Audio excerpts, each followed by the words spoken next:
Hey everyone, this is Mike, and I'm here with Isaac, Hey, and we're here to talk about some video games. More specifically, we're here to talk about Palworld and Pokemon and the ongoing, lawsuit, which doesn't seem to be going in Nintendo's favor at the moment, especially considering that in Japan they've just been denied another patent.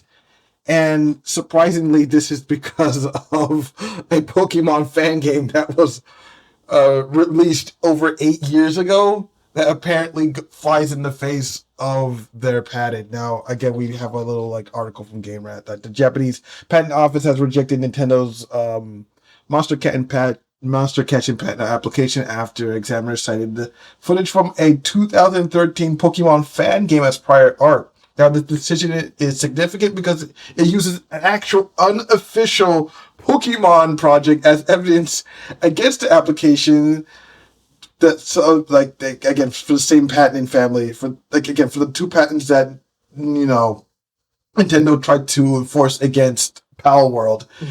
Yeah, it's kind of surprising considering that Nintendo and Game Freak and the Pokemon Company have been known for viciously going after fan games, and so to see that a fan game has kind of been their undoing is kind of the most ridiculous thing, almost a little bit poetic, considering if you actually go and look at this game. I believe it's called Pokemon Generations fan game or something like that. Yeah, Pokemon Generations. Yep. Yeah, this is it. This is literally the reason the patent got denied. can you make it bigger? Just to make it bigger, just okay. Yeah, this is quite literally a big reason why the patent got denied. And this is like a fan project where you kind of just, it's obviously very abysmal looking, very obviously very rough around the edges. But can you believe that this fan game is the reason that Nintendo got their patent denied for a third time? Obviously, it looks so incredibly scuffed, but this is just hilarious. Again, this is real poetic justice that this game is the reason. I'm just repeating myself at this point. It's utterly ridiculous, but yep, this is apparently the reason. Again, you will see that mentioned the argument. In fact, it showed right here. I could have just clicked on this. I'm like, yeah. After the application was initially rejected in late April 2026, Nintendo received another rejection in mid-July. According to the Japanese Patent Office, the examiner maintained that Nintendo's claim lacked incentive stiff because they combine gameplay with touchscreen techniques and are already demonstrated in earlier materials. Notably, the cited prior art included not only titles from third-party publishers, but again, this third-party fan project, and they basically cited this as, again, Nintendo reportedly argued that the footage should not qualify as prior art because it infringes on the Pokemon copyrights. But the examiner rejected the argument, finding that the alleged infringement did not alter what was publicly available in the video. Demonstrated that some systems Nintendo sought in the patent were not unique or original in any case. Oof, that's awful. Again, just the thought that Nintendo going after fan projects, taking down so many Nintendo fan projects, and yet this is what does them in. It's kind of crazy. Maybe this is a reason why they went after fan projects, so something like this never happened. Yeah, pretty much at the end of the day, yeah, I think irony is bliss at the moment for Nintendo in terms of how they kind of handled their vendetta. And I think at the end of the day, it's it just you know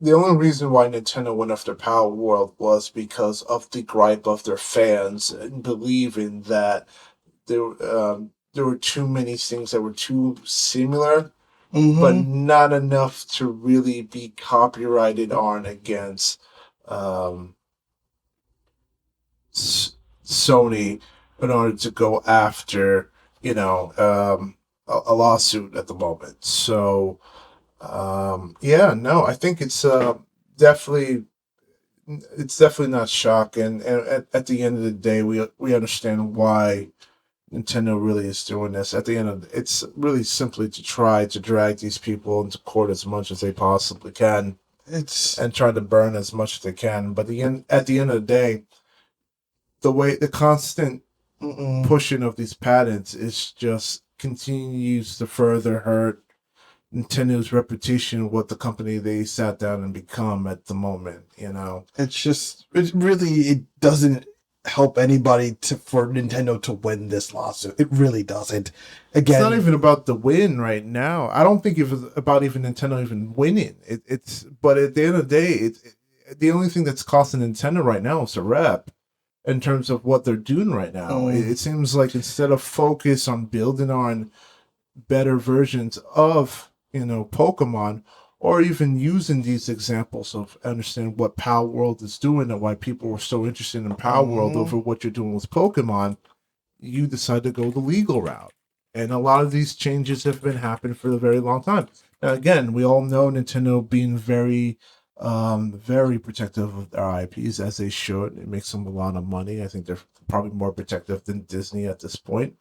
But at the end of the day, the ways that you're sitting down and moving have just been ridiculous. I mean, we talked about this a couple of months back, or even last year, about how the U.S. patent actually did the first thing ever in terms of reviewing the patent they gave, because normally U.S. patents would never sit down and do that. So the fact that they actually paid attention due to the uproar and the issues of how their patent strategy went, the fact that we actually approved something that should have never been approved, I think it really does kind of goes to show how the U.S. patent was doing their stuff, and then now how Japanese is using the fact, like you said, they're using a fan-made game to be able to use this in court to prove that this isn't an excuse or a reason for you to continue to go after Palworld is very funny. So now, based on the articles I said, I think they have 3 months to make a counterclaim. yes. Back in the day. But at the end of the day, I really don't understand why Nintendo continues to do this. It feels like it continues to be every losing effort. Like I said, we sat down and we talked about it. At the end of the day, Nintendo hasn't done anything that's brand new. Now you've taken a brand new avenue in order to present, these games. But every idea in terms of monster capturing and the mechanics that go to it has been done for years at the moment. Yeah, but So it's again, it really makes no sense of why Nintendo continues to do this. It's basically at this point probably just something costs. At this point, because they're already in the hole, they might as well just see all through to the end, even though they basically have no chance in winning. And even if they do get damages, it's already been reported that they can only claim up to 30,000 USD in damages, which is basically next to nothing. Because the biggest mistake was going against a game that was in early access, and it's a really small dev team that's actually very nimble and can make quick changes. Again, with the whole situation with them wanting to patent the ability to summon monsters, they quickly remove that out of the game. And the ability to use your pal as a glider, they patched that out as well. And yeah, and it's even more funny. But even if the game went live, I mean, you can still sit down and make those changes very quickly. Yeah, well, I mean, a big company like Nintendo, maybe not so much, simply because, again, the way that the triple A space works, there's so much bureaucracy, so much red tape that just makes. No, I'm not talking about Nintendo. I'm talking about Palworld. Oh yeah, absolutely. Yeah, Palworld can make those quick changes. Yeah, Nintendo absolutely. can't do much of anything. Yeah, right absolutely. now. That's what I'm trying to say. That's what I'm trying to say is that that was their biggest mistake, is that you're going against a game that can quickly make changes and just avoid this kind of stuff altogether. And speaking of Palworld, they again just a week ago they managed to hit 850K concurrent players back on Steam, which is about I would say 40% of their original early access player count, which was around 2 million, which was huge. at the time. It was for the longest time, it was like the most played game on Steam before Black Myth Wukong came in and all of China backed that game up. And that became the most played game on Steam was Black Myth Wukong. But this is I still believe a solid second in terms of all-time player count. Mm-hmm. And just the fact that they managed to crawl back 40% of that is astounding. And again, it is really, really, really, really good. Again, I've been looking forward to this game for a while.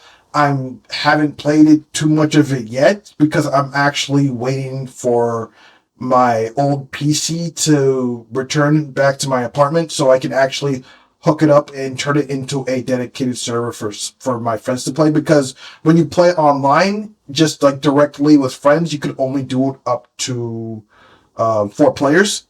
But when you host a dedicated server, I believe it's up to 24 or 32. I believe it's probably 24. But it's somewhere around there. But still, on a dedicated server, you can play with a lot more people. And obviously, I think the game is a lot more enjoyable when you have more people to play with. At least that's how I think. But yeah, I mean, again, the game has gone through so much through hell and high water. In fact, it's still like pulling a bunch of controversies because even like with the 1.0 release, they released a new legendary PAL called Fantalus. Yeah, Fantalus. And a lot of people are just saying they copied Kyogre, one of the water legendaries from Pokemon. And it's also started up another stupid controversy, basically saying like, "Oh, it looks like this Pokemon." Yeah, but it's a whale. Like seriously, it is a whale. Like they copied nature. Both games copied nature. You're allowed to copy nature. In fact, they're like really, really whatchamacallit, like what's the word? Grasping at straws by saying it's a copy. Even though the fin designs are completely different, they're like the only thing that's really similar is the shape in the eyes. But other than that, is like it's a whale. Like you can't say they copied a whale. It's just like, and even more so, for all the criticisms that they've been giving, they have been altering certain like pals to look slightly less like Pokemon. Well, that's really interesting, though. But other than that, again, I think this is a really great win for Palworld and for what they're doing, and the fact they were able to get back to these numbers earlier from pre-launch. I think it's a fantastic situation. And in terms of Nintendo, I mean, again, another big shot to their ego. But I think that's pretty much all we can say about that moving forward. Yeah, pretty much so. Yeah. Anyway. That's basically all I wanted to talk about. I mean, are you happy for this, this patent denial for Nintendo, a third time getting denied? Are you, are you upset that Nintendo didn't get, are you, I don't know, it's so much to say. Are you happy or sad with this, or do you just at the end of the day, listen, this continues to be a great win for Palworld and for indie devs in general. And for what do you think about the situation with Nintendo? Is this a thing that Nintendo should continue to pursue? We would like to know your comments down below. Yeah. Like, share, and subscribe. My name is Isaac, and my brother is Mike, and we are here to say peace. Peace.